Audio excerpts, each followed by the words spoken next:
Students நம்ம பார்க்குறது theorem 1.5 unit 1ல் லெஃப்ட் கேன்சலேஷன்லாம் அவருடைய statement let A B and C be square matrices of order n if A is non-singular and AB is equal to AC then B is equal to C. So இதில் 3 matrices எடுத்துக்கிறாங்க. 3 மேட்ரிசஸுமே square matrix, அது ஒரு order n.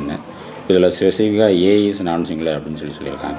இப்போ ஏ is non singular அப்படின்னா ஏயுடைய determinant value not equal to 0. அது இல்லாமல் AB is equal to ஏசின்னு கொடுத்துட்டாங்க. Then B is equal to C. இது ரெண்டையும் கம்பேர் பண்ணுறப்போ இங்கே லெஃப்ட் சைடில் உள்ள இந்த ஏ கேன்சல் பண்ணால் இது கிடைக்கும்.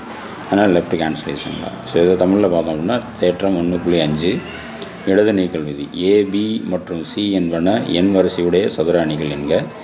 ஏ என்பது பூஜ்ஜியமற்ற கோவை அணி மற்றும் AB is equal to AC எனில் B is equal to C.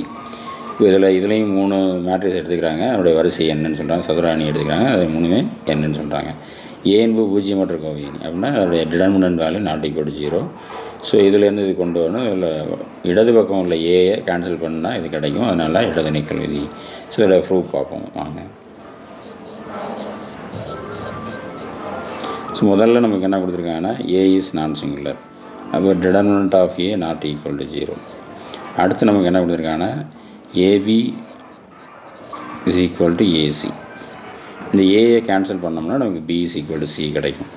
So A cancel பண்ணால் அதோட இன்வர்ஸை மல்டிபிள் பண்ணோம். ஏ முன்னாடி இருக்கிறதுனால ப்ரீ மல்டிபிள் பண்ணுறோம் ஏ இன்வர்ஸை. So pre multiplication of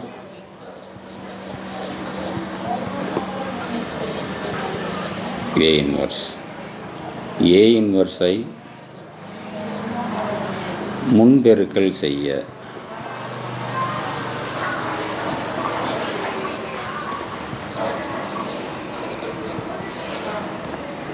sir ஏ இன்வர்ஸை முன்னாடி மல்டிபிள் பண்ணுறோம்.